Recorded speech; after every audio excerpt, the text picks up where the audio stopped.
Hi, everyone. Thanks for coming. And thank you, Jane, for being here. Thank you.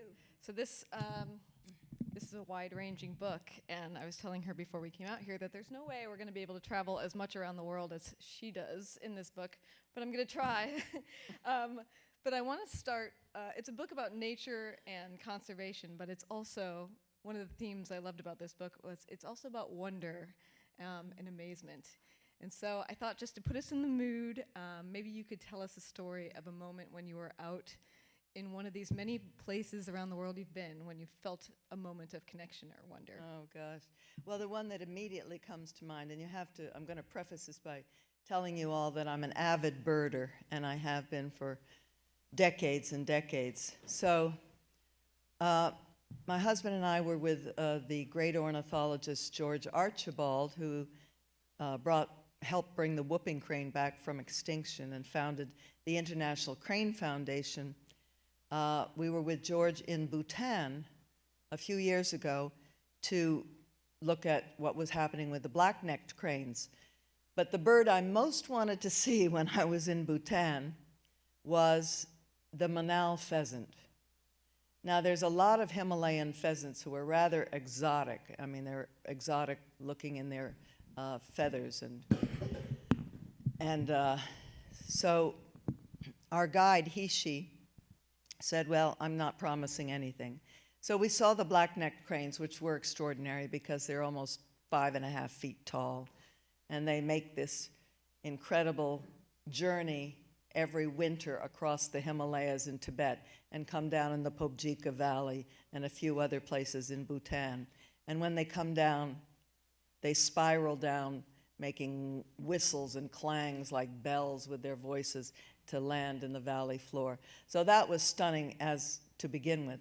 Well, one day, she said, well, anybody who wants to get up at about 4 in the morning, and we're going to travel up to 11,000 feet, may see a Manal pheasant. So I was like, my heart was in my mouth. And there were a few of us who climbed into the little van, and we went up in a steaming morning. Bhutan is absolutely beautiful. The grasses were all covered with little crystals of ice in the cold, and we went up and up and up and up till we came to this very little monastery at 11,000 feet, and the red roofs were just being hit with the early morning sunlight, and it was radiant. It was so beautiful. And before we got out of the van, I saw an old monk about 40 feet away feeding not one, not two, but 11 Manal pheasants. 2 males and the rest were hens. So a few of us climbed up on a little bank above that little tiny courtyard and looked down, and I had my Nikon at the ready. And what should happen? But this male Manal leaps up on the bank, comes right over there with a couple of hens following him, and then walks right into a ray of sunlight. I got this incredible shot with my Nikon, then I put the camera down, and he walked right into my shadow. I could hardly speak. I thought it was the most wondrous thing that ever happened to me in my bird life, ever. And it was. And then he turned around and just walked up, and the hens followed, and they went back into the forest. And that's my Manal pheasant story. I'm sure there might be one person in here who wouldn't consider themselves a birder. Yes. How many birders do we have in the audience? Are there a lot of them? Oh, yeah. You can count yourself if you just have a feeder outside, because that's what I was saying. That's right. But for people who don't notice birds, why do you think they should? Why do you think why do you notice birds so much? Well, for me, birds are so magical because they can fly. I mean, I always wanted to fly. As a little girl, I wanted to fly, and so I made balsa wood wings and kept jumping off cliffs and never got liftoff. So I had to turn to the real thing, you know, and the very first bird I ever caught at age 10 was a house sparrow, but that was so exciting to me, and I held it in my hand, and his little heart was beating, and I turned it over, and I looked at the wings, and then I turned it over, and I went like that, and it went, whoo. that's birds for me. They're magic. They're magical. And they are our airscape species. And just to get into a conservation note, there are our species, and the great ecologist Tom Lovejoy says, if we save the birds, we probably solve most of the problems in the world. And the reason he says that is because birds do travel over areas. They need clean air, they need clean water, and if they need that, then we will by default get it as well. You also tell this story, one of the most vivid stories that I thought you told in the book was about jumping into the water that's full of sharks. All right. Care to share one I more? will share that one too. Thank you, Katy. These are all my real adventure stories, right? Well, when my grandchildren turned 12, I started taking them wherever they wanted to go in the world. Pretty nice, huh? Not a bad I'd save perk. up for that. And the two girls, cousins, Vida and Isabel, wanted to go to the Galapagos. I thought, great choice.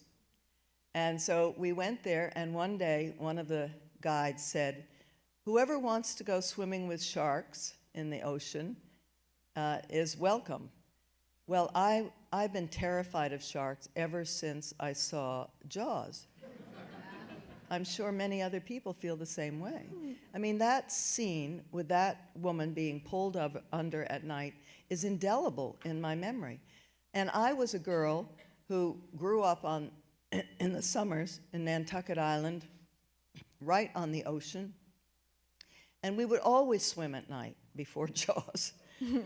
The phosphorescence, to swim in a line of phosphorescence in the moonlight was one of the great wonders of my childhood. And by the time Jaws came out, it was long after childhood. But I got terrified after that moment, and so did most of my family. And nobody went in the water at night again after Jaws. So anyway, when we got to the Galapagos, I said, well, I'm going to go in the Zodiac, and I'm going to get suited up for this. But whether I'll go in the water or not, I don't know. So our guide happened to be a beautiful young Ecuadorian woman, and she, when we got to the deep ocean part that she wanted us to go over, she said, okay, here we are, now everybody jump in. Well, she had forgotten her wetsuit and her diving equipment back at the ship. So everybody's kind of fiddling, not knowing what to do. And I thought, well, I'm the oldest. I have the least to lose. So I went in, and I had a snorkel, and I put my mask down, and I would have gasped but for the snorkel in my mouth. There must have been 50 sharks down there. But they weren't even paying any attention to me at all. I went down, I would hold the breath and go down with the snorkel, and they were swimming by me. There were white-tipped sharks, black-tipped sharks, Galapagos sharks, and at the bottom, about 30 feet down, hammerheads. Now, my diving buddy, who had just been assigned to me, was a young gal, maybe just out of her teens. Suddenly, she leaves me, and she dives right down to the hammerheads, and she's stroking their head. And I'm like, whoa, what is this? And she comes back, and she says, I love hammerheads. And so, you want to know something? Then we just swam with those sharks for the better part of the hour, and we got to the other side where the Zodiac was waiting for us, further down the big rock face. And what drove us from the water was not sharks, but tiny little jellyfish that bit everybody like mosquitoes in the water. And we all were like screaming, ah, get us out of here. So after that, I never feared sharks again. I had a wonderful, wonderful experience. I started to read up about them all the time. I started to read about how they were being finned, for shark fin soup, which has really put a huge dent in the shark population of the world and has really decimated the great white sharks out of fear, mostly. People fear them. Great whites are down to like 3% of what they used to be. And they breed very, very slowly. You know, the female great white shark doesn't begin to breed until she's about 18 years old. And they only got like 4 pups a year. And the same with the mako and the porbeagle, all of which are endangered species today. Anyway, that's my shark story. Yeah, it's quite a story. One of the first things that you write in the book, in the very opening, you say, "We lost wonder. We no longer consider the unique and living creatures of the planet as sacred and special like ourselves."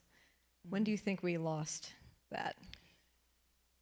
Well, I don't know. I think it probably happened when we became agricultural. What, 12,000 years ago? I don't know. But we don't. I'm just talking about modern day man. I think it has to do with concrete and glass and all living in urban environments where we don't have the opportunity to experience wilderness. You have it a lot more here in the West Coast, I might say, than a lot of other places. I think I love the Pacific Northwest. If I were 16, 17, 18, 19, 20, I'd move here in a shot. You know, it's just so gorgeous. But I also mean a sense of spirituality about creatures other than ourselves, which certainly when you begin to explore not just our own Native American culture, but you begin to go down and visit clans or tribes in Central and South America, as I have, or in other parts of the world, where they still give some kind of spirituality and essence to the other animals, and for example, the Maya people that I studied for quite a long time in Central America and Mexico in particular,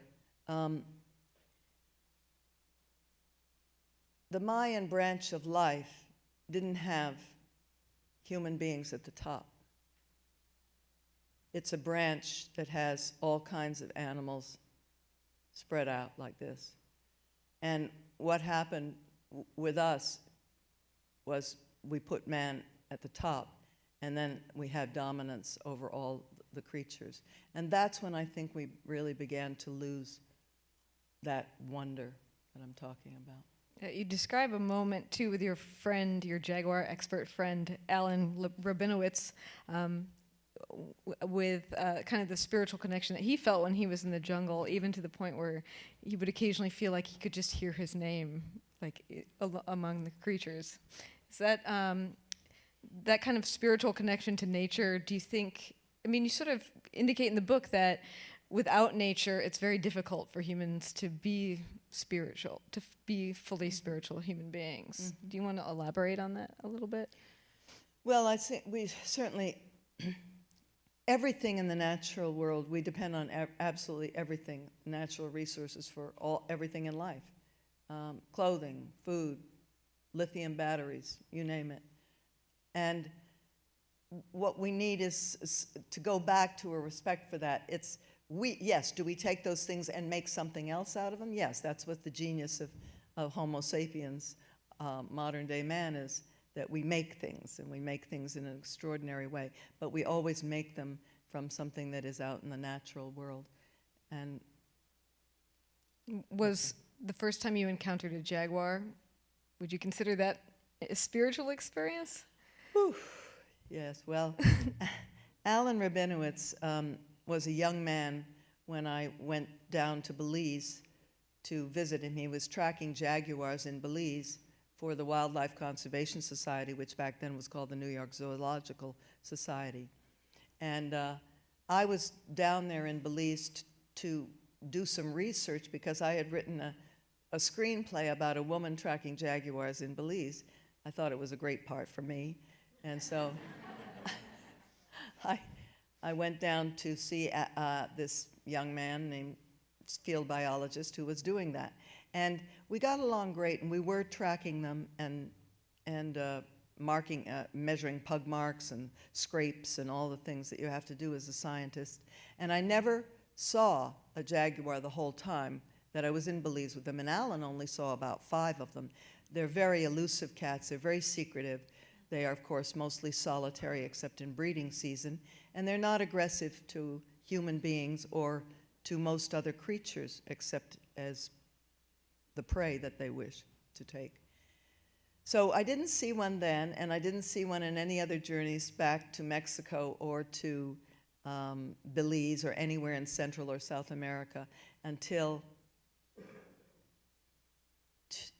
4 years ago in the Pantanal. By this time, Alan had become very famous. He's known as the Indiana Jones of field biologists for his intrepid travel all around the world. And he and I, by this time, had traveled together with my husband and his wife to Nepal, to Thailand, to many of his field study sites. I didn't go to Myanmar because I was busy in Washington at the time. India, and then finally he said, come to the Pantanal with me. By this time he'd founded Panthera, the organization to save the great cats of the world, and he had begun the Jaguar Corridor, which now has 14 countries signed on to keep genetic strength for the jaguar all through its range. A male jaguar will travel 500 to 1,000 miles to look for a mate. So you want to keep genetic and not block off the travel sites for those males in particular. We went to the Pantanal and we went into these motorized canoes, and our guide Mateus deviated from the others and went up a tributary. This was early morning on a hot summer day. It was 114 degrees, by the way. So the animals in the late early morning, around 9 o'clock, 10 o'clock, were not busy tracking anything. And we pulled up, and Mateus cut the motor, and we look up, and there, 30 feet away, on a bank above the river, getting the breeze from the water, was a female jaguar. And she was just looking at us. She looked and looked and looked. She went back to grooming herself. She didn't move. I think it was because it was so hot. She knew we were in the water. We're not going to be too close to her. I started taking pictures with my Nikon, and then I got very uncomfortable because she was looking right at me like native women do when I snap their picture anywhere in the streets. So I put the camera down, I just looked at her. She looked at me and went back to grooming. And I got back to Alan, who was in the lodge, and I just started to cry. I said, that's 35 years later, my jaguar. Mm-hmm. I think what's so interesting about the jaguar story and the shark story is that if you were talking about it from the outside, if a person didn't hear how you talk about it, and you said, well, I encountered a jaguar and I was in water with 100 sharks, we would think that what a fearful experience that would be. And instead, it's the opposite. It's not a fearful experience at all. And I wonder how much of the way that man has tried to dominate the wild in general is fear-based. Do you have a sense of that? Yes, but I also think we don't get to know the animals well enough. And I'm going to talk, too, about the tiniest little ones. We tend to walk out, and if there's a bug on the stoop, we'll squash it rather than giving it, wait a minute, let's give this a chance. Let's just see what that guy's about or that gal. Mm-hmm. And I've learned a lot from field biologists I've been with, and I've been with quite a lot. The book is about my travels with Alan, yes, but also with at least a dozen other field biologists to different parts of the world. And they look at everything. They observe it. I like to say that conservation is an attitude, a spiritual belief, and or a regulations. And the attitude is this, just what I was describing. Give the little guy a chance, or the big guy. Let's just see if they're going to hurt us or come after us or bite us. Now, I don't have tolerance. If they bite me, I'll bite them back. But most of the time, they will not hurt you. They will not come near you. And the Dalai Lama says, all living creatures respond, want to be happy. They have that quotient in them. And they also have a quotient of fear. And if you present something that is going to be fearful to them, they will move away. They will run away. And if you present something that is welcoming to them, they will begin to move forward. And I've found that in my own life since I've adopted this attitude, that there are wild creatures that now come to me. It's pretty uncanny. Mm-hmm. I love how your mother taught you not to be afraid of spiders when you were a kid. You picked out all the good ones. Okay. Here I am, a little girl. Okay, I was... There's plenty of good stories in this book. I'm not going to ruin them all. Thank you. I had absolute phobia of spiders. I just scared the bejesus out of me. So one day I'm screaming on the back porch. I'm about 7 or 8 years old. And my mother comes out, and I remember it was a hot summer day, and she had bare arms, sleeveless dress, and she reached up under the eaves, and she pulled down a big house spider, and she put it on her arm. And I'm sitting there screaming my head off, and this spider crawls up and up over her head and down her back. And that was it. I was not afraid of spiders anymore. What a mom, huh? Mm-hmm. Very brave. So let's talk a little bit about what it actually takes to conserve some of these animals. I wonder, you've been around so many different people working toward conservation, but you also worked for the National Endowment of the Arts. And so I wonder how your experience in a more political setting sort of set up your understanding for what it would take to do conservation work. My experience with the National Endowment for the Yeah. Arts? Oh, okay. Yeah, well, that was a real introduction into, well, it was the Culture Wars at the time, it was called, and a real introduction into what it takes. Perseverance, first of all. Faith that the outcome will be delivered, and a good attitude towards the whole thing. Traveling with field biologists, as I did, it was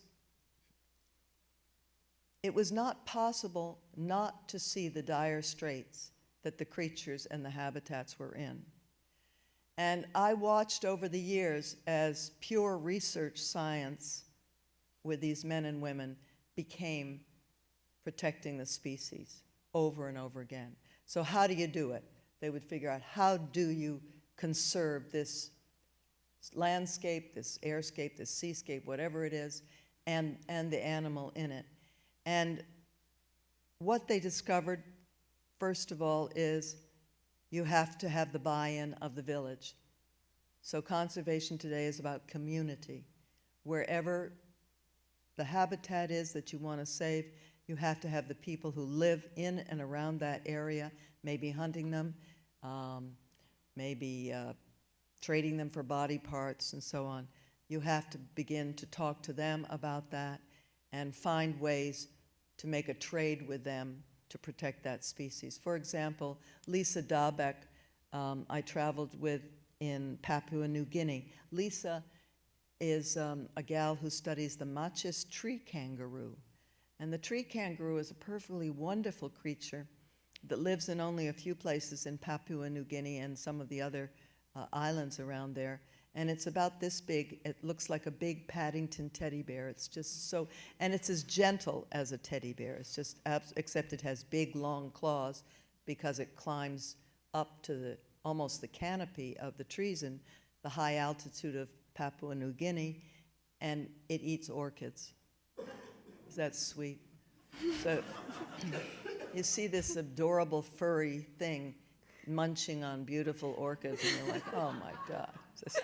So, but what Lisa had to do in order to get the villagers around where the Machi's tree kangaroos lived to stop hunting them, because they're very nutritious, you can imagine, eating orchids all the time.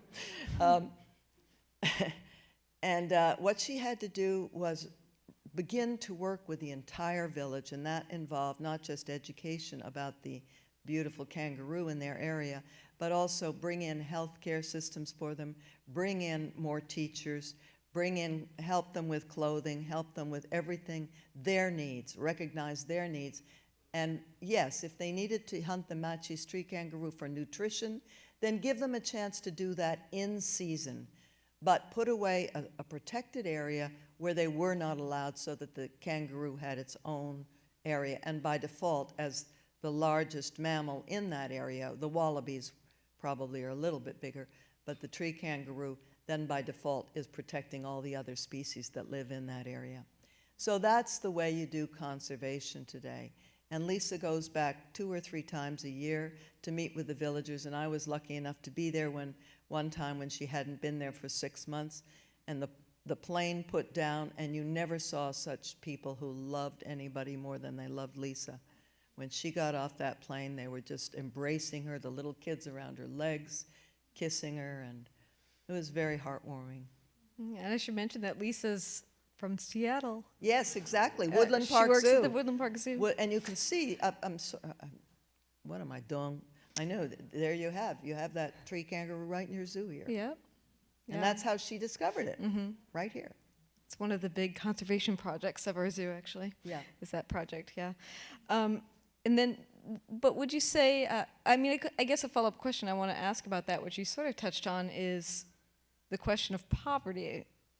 Is it, because there's such widespread poverty across the world, it does raise the question of, like, how much conservation can we actually do when you have millions of people who are just trying to get their day-to-day needs met and aren't really able to focus on a bigger picture? Well, they don't want to wipe out the source of their nutrition either. So you're looking at teaching them best practices.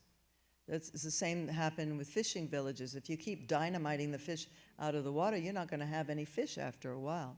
So a lot of it is about education and working with them to help them and to let them carry on. They're the ones that are going to make the place sustainable in the long run. And so everybody wants a good world, a beautiful world, a world where we all eat well. And we're not talking about taking away their sustenance. We're just talking about making it possible for all things to live. I mean, we are an apex predator ourselves, so we have to eat too. But that's what I think is the best way to go about it today. And I've seen it over and over again. I've seen it with Patricia Wright in Madagascar, who is one of the lemur experts of the world, and she does exactly the same thing in every village she goes to. And by the way, Lisa goes to 40 villages. It's not just one. We're talking about 40 villages around where the tree kangaroos live. And Patricia Wright goes all around central and south Madagascar for the same reason. Is there a particular creature that, if you could dedicate all of your time to working to save, that you would choose? Well, it would be a bird. Yeah. My spark bird, the bird that really turned me on forever, was the wood thrush. You don't have them out here on the West Coast, but from central U.S. to the east, the wood thrush is my bird that I would probably study forever. I hate to bring it up, but I was surprised to learn from your book that wildlife trafficking is still the 5th most lucrative business when it comes to illicit trade in the world. Yes, and when we talk about wildlife trafficking, we're talking about trade in body parts. We're talking about also collecting. Collecting of reptiles in particular, and amphibians, is rampant. And it's an underground market, not only for for food, but for collectors all around the place, because a lot of people want to have a little chameleon or gecko or strange frog in their homes. So this is really decimating an awful lot of our reptiles and amphibians. That's just one area of wildlife trafficking. Of course, the trade in body parts, you know very well, for the great mammals. And fully 50% of our great mammals are in real trouble. Elephants, of course, we all know about. I don't need to tell you that that continues to this day. The good news is that there's an awful lot of technology that is helping suss out where the poachers are and where the elephant herds are and how best to get in there and get those poachers, because now it's mafia-like. It's at a very high crime syndicate level, the way they're wiping them out. And it needs to be fought with similar tactics. So it is being. We just have to help them. The heavy lifting is being done by the scientists and by the organizations that try to protect these animals. And the way we can help them is by supporting them with signing petitions online, volunteering if you're able to in any way, and helping them financially as well. And as Bill McKibben says, he says, you know, it'll only take 4 to 5% of the population to make a commitment to do this kind of thing, and then we can turn the tide. We'll have enough force to stop poachers, and then the great cats are all in trouble. Almost all of them are in trouble. And tigers, very severely in trouble. The lion population now is down to 30,000 and plummeting still. So there's a lot that we need to do, but I'm here to give you hope, because there's a lot of hope in my book, and there's a lot that's going on that is hopeful. It's just that I want to impress on you that every single voice, like every single vote, every single one of you can make a difference. And what I would suggest is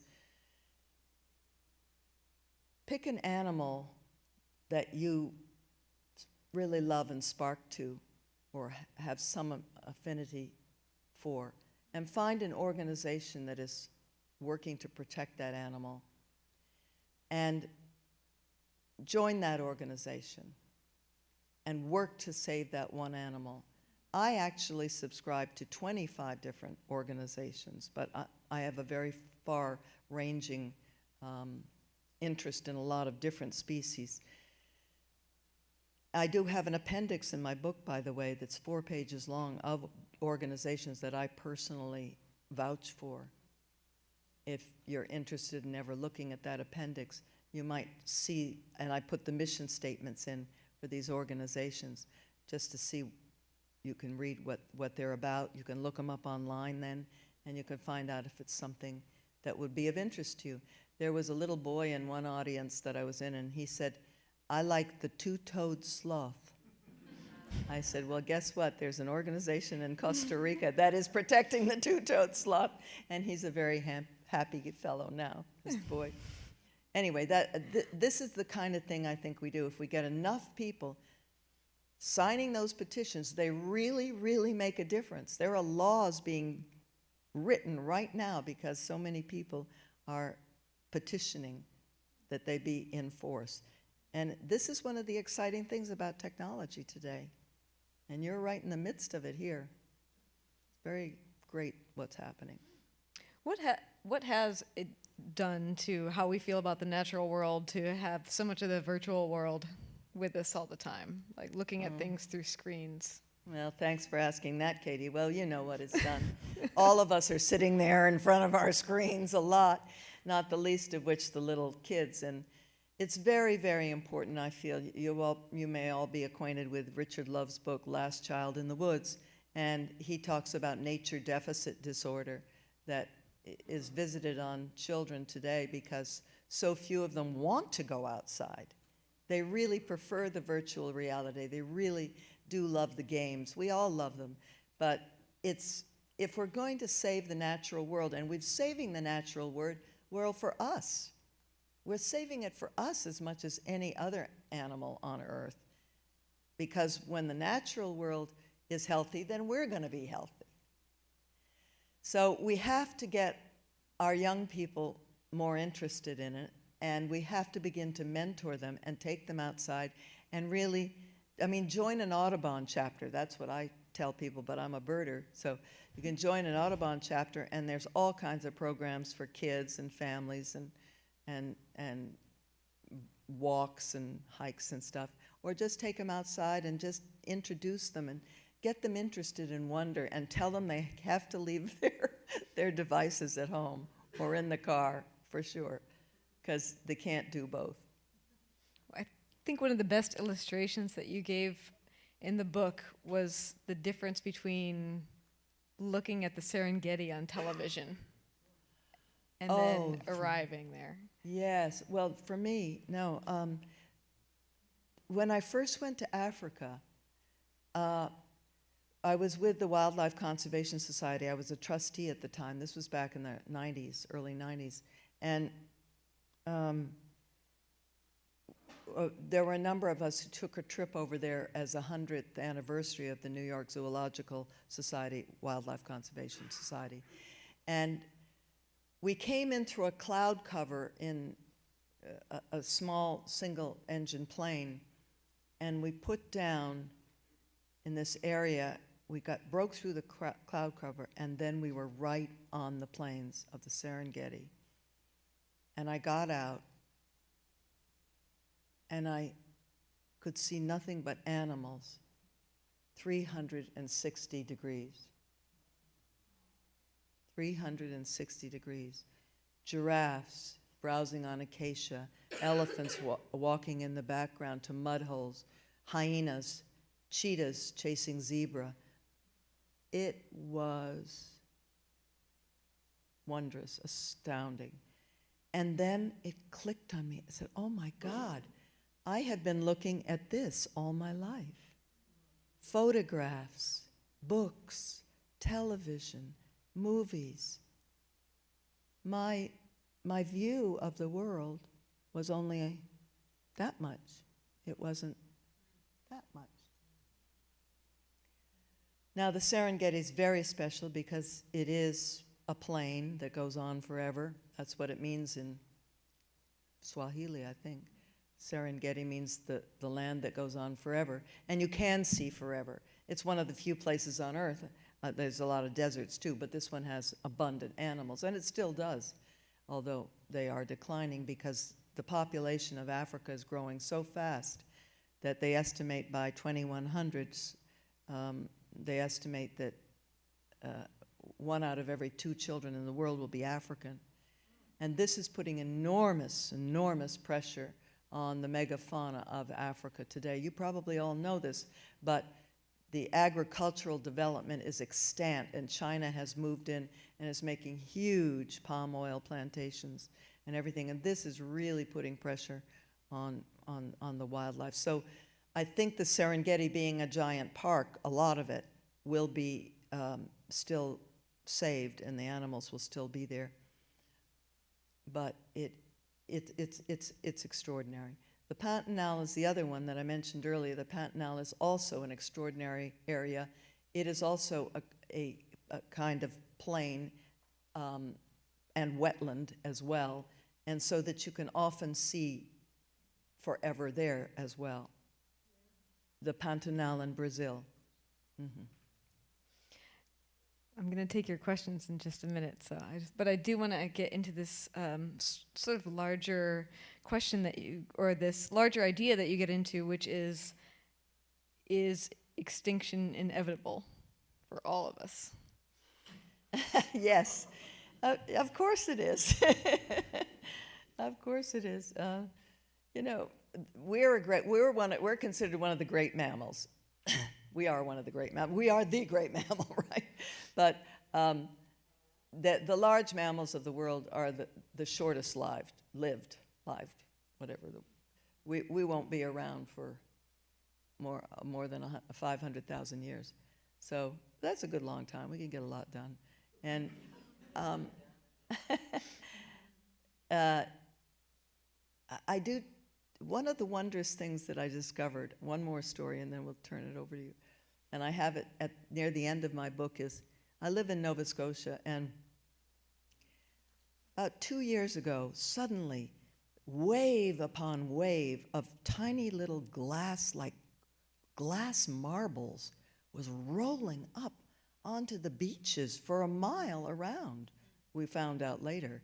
And sometimes they would pile up 4 inches thick. Well, upon investigating closer, they were not hard at all. They were gelatinous, like jellyfish. And inside was a perfectly beautiful little indigo blue tadpole-like creature. And I had no idea. Nobody seemed to know what the heck these were. The shorebirds were going crazy. They were on migration. It was September. The sanderlings jumped in and started eating them and loved them. But the semi-palmated plovers would put their faces in and then go like, "Ooh, that tastes awful." And they didn't do anything with them. But meanwhile, I was so intrigued by these perfectly beautiful little things that I picked them up off the beach and I brought them inside in a clamshell and I took pictures of them, one of which is in my book. And then I sent the pictures to the marine biologist in Dalhousie University in Halifax, Nova Scotia. And he said, "Oh, yes, that's a tunicate." A tunicate, I didn't know what tunicates were. There's 150 species of tunicates, and they're very common, and some of them are huge, like this. They're called sea squirts, and the others are very tiny, and some of them form long chains in the ocean that can go for half a mile long, and others swim around singly. Then I called up the marine biologist who knows gelatinous marine mammals better than anyone, Larry Madden in Woods Hole Institute, and I sent him a picture, and he said, "Oh yes, this is Thalia democratica." And he said, and guess what? He said, the phylum, the category of this little creature, is chordata, just like human beings. Chordata, it had a spine and a nervous system, and they have been around for 500 million years. Wow. Now talk about connections, huh? The very last line of your book is, "We are in this together." Why did you decide to end that way? We're in this together. We're on Earth together, all of us living creatures. And as the Pope said in his encyclical last year, he said, we have to go on faith. We're all interconnected, but sometimes we can't understand the connections that we have to the lowliest creatures. So we have to go on faith that they are important. We don't understand it yet. We're in it together. Jane Alexander, thank you so much. Thank you. Thank you.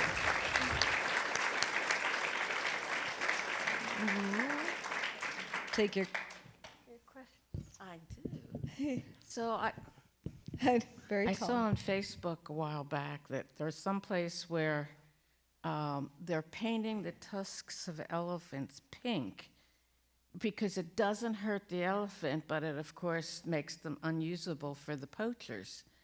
Why? You don't know about that one? I don't know. Why isn't that happening to every elephant then? It's such a lot. I mean, it seems so simple. I don't know about it, and I don't know how to respond. Well, you do talk Pink. a lot about the ivory trade, though, in the book. Yes, I do talk about the ivory trade, but I did not know that they were painting pink tusks. That's really interesting. If it works, I don't know how it works yet. I mean, I don't know how the paint would stay on. I don't know.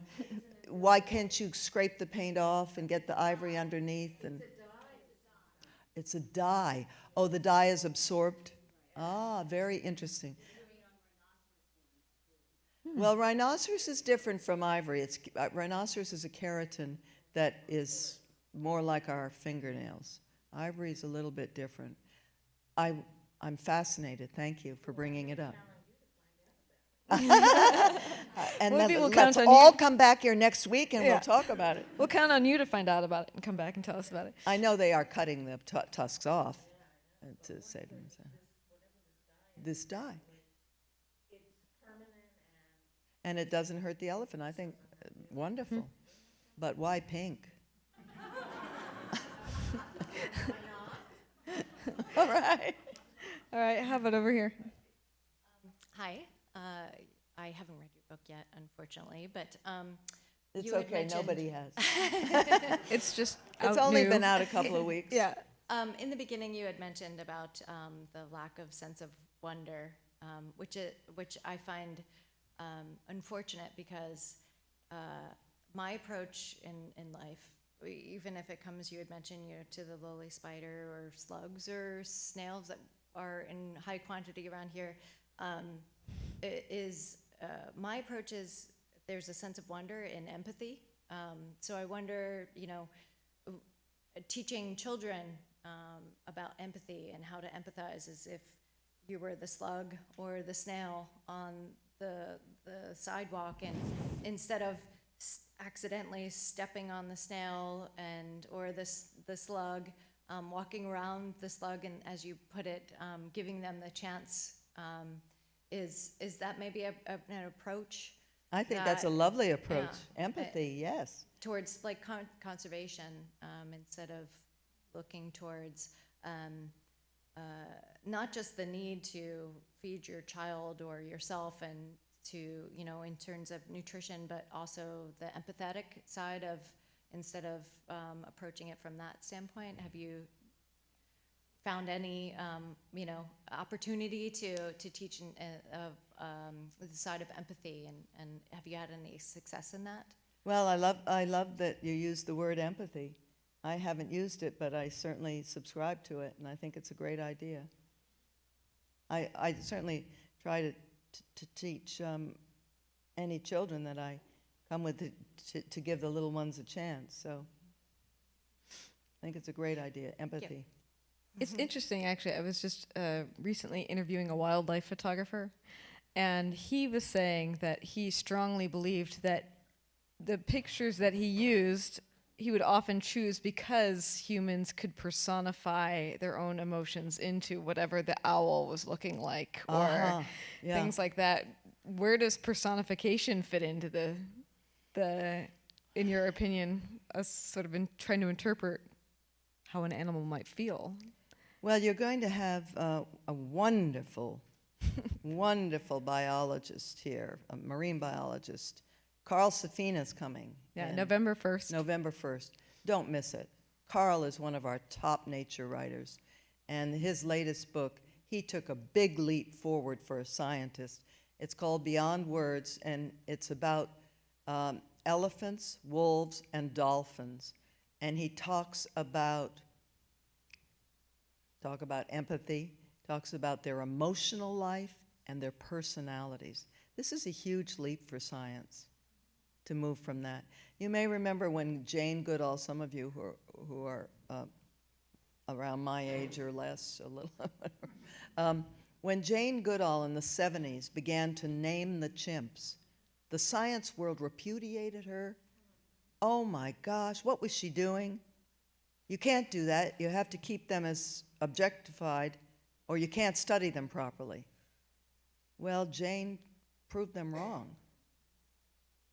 And this is something else that I really have begun to experience myself, because once I really had a strong attachment to all wild creatures, they literally started coming towards me. And I have a picture in the book as well, although I don't write about it, of one example is 2 years ago, a wild blackback gull in Nova Scotia, 2 months old, just dropped down on our lawn and was there for several days, and I realized, well, he was probably abandoned by his parents, and so I did put some food out, but before long I would just be reading on the deck and he'd hop up like a dog and lie down beside me. I mean, this is a wild seagull. And then very soon, he and my dog formed this relationship. And they were eating out of the same bowl. And this adorable picture is in the book because the seagull is bigger than my dog. The black-backed gull is the largest seagull in the world. And he must have weighed 10 pounds, and my dog only weighed 8 or something. So you can see it. Okay? Hi, thanks for coming. Yeah. And I'm really looking forward to reading the book. I was just curious, what is your opinion about tourism, or even the opinion of some of the field biologists that you have talked to, about basically how is tourism affecting conservation? Because How is what? Tourism? tourism, yeah, because it's kind of a double-edged sword. Like, Yeah. on one hand, it can bring in money for the local people, but excess of it can cause a lot of problems. So what is your opinion about it? Well, I think everybody believes that tourism is a savior for a lot of species. But you're right, when it gets impacted, it has to be managed really carefully. And I've been in places, certainly the Serengeti is one of them. It's getting very, very impacted. In Ngorongoro Crater, for example, they just allow too many tourist vehicles to go in there, and that's also changes the whole dynamic with the animals. I think you're absolutely right about that. But when it's managed well, and it can be managed well, I was recently in a South African game reserve near Kruger, and they only allowed 2 vehicles down a certain road at a certain time. I was rafting the Selway River with Alan Rabinowitz and a few others, and only one zodiac was group of zodiacs, which was 3 of us, 3 zodiacs were allowed a day. So this is very stringent management, but it really does need to be addressed, and I think your question is a very good one. But we need to have tourism now to offset the needs of the people. It's a trade-off, but they prefer that to big oil companies, I'll tell you that. I'm curious about the taking your grandchildren on trips, and do you find there's a good age to start that? And does it work better to take just like one and make it all about that kid's experience, or take a couple, or how does that work best? Yeah. You know, I really love this thing, taking the grandchildren, and I had 6 grandchildren. I have 6. And I like to go alone with them as well. If they don't, I wouldn't bring a friend necessarily. I do it when they're 12 years old. Now that's because I'm trying to hit them before puberty, because raging hormones kick in, and they don't want to look at much of anything. Except boys are. Yeah, exactly. Now there's 12-year-olds and there's 12-year-olds, right? Some have already kicked in. But my 2 granddaughters, who are cousins, Vida and Isabel, were 12 when they went. And Isabel said to me recently, she's now 17, and she said, "Oh, Nana, I wish we had done it when I was 14, because I would have remembered it." But I'm not so sure she would have. I'm not so sure. I'm not worried about them remembering it. It's a visceral experience that gets into their bodies and into their minds. So, I mean, I lucked out. I had 2 girls who were cousins who were 12, and then I had 2 twin boys who were grandsons. So I had sets of 2, and then the 2 older ones were singles. But I just think it's a great trip. I save up for it. I know when they're going to be 12. And what's wonderful is they know of the rite of passage too. They know that. So the boys started to plan when they were 9 years old where they wanted to go. And I overheard them discussing it. And finally, when they were about 10, they came and they said, "Okay, Nana, we know where we want to go." All right. Finn said, "Nana, I have to go to South Africa to see where Nelson Mandela was imprisoned." I said, "Okay." And Mac, Nana, I have to go to Madagascar because I don't want the animals to be extinct when I grow up. I said, thank you, boys, for picking two places not too far apart. But it's a great thing. I encourage anybody who has the means to do it, because it really bonds. Well, thank you so much for being here. It's really been fun to hang out with you tonight. Thank you so much. Wonderful.